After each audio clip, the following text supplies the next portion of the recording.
Good afternoon guys. For today's video na naman tayo. Gagawa na naman ako magmamarinate ako ng steam ribs. At may kasama itong tokwa guys. At tausi.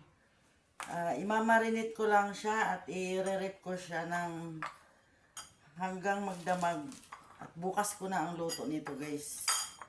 Titimplahin ko lang tong sesame oil. Ayan. Tsaka oyster sauce.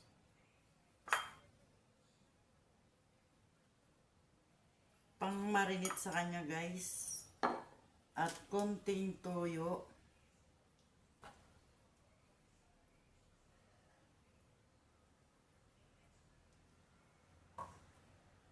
Naparami. Kasi maalat na itong tausi. At meron na siyang cornstarch guys. At ito naman ang ating ihalo na Shaoxing Chow. Yan guys, wine. Pangtimpla sa ulam. Dagdagan natin konti para medyo lasing naman yung kumakain. Joke lang.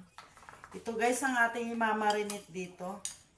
At meron tayong pamienta. Yan. At lalagyan na rin natin ng konting asin. Tsaka magika na rin natin. Para malasa. Ito siya guys ang aking imamarinate. At ibababad ko siya ng all night. Bukas na ang luto nito guys. Steam ribs with tokwa. Yan.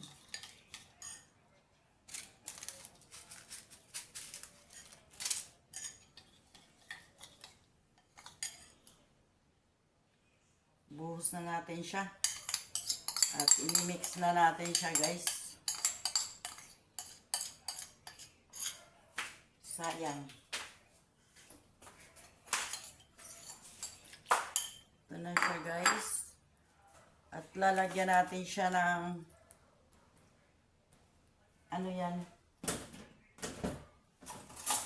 Luya. Ginger. I-marinate siya ngayon at bukas na ang luto nito guys. At ipapakita ko rin sa inyo. Yan. Lagyan natin siya ng ano to? Tausi.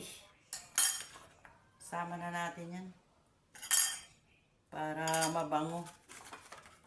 Ganyan lang guys ang pagtimpla sa kanya. Ay. At nakalimutan ko yung kanyang sugar. Ay, mimix ko na lang yan siya guys. Yan. At lalagyan natin ng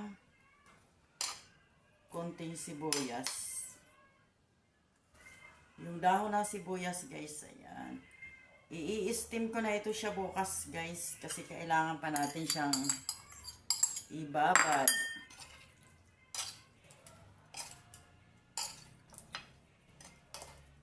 Yan, okay na yan siya guys. At ilipat na natin dito kasi ibabalot ko na siya.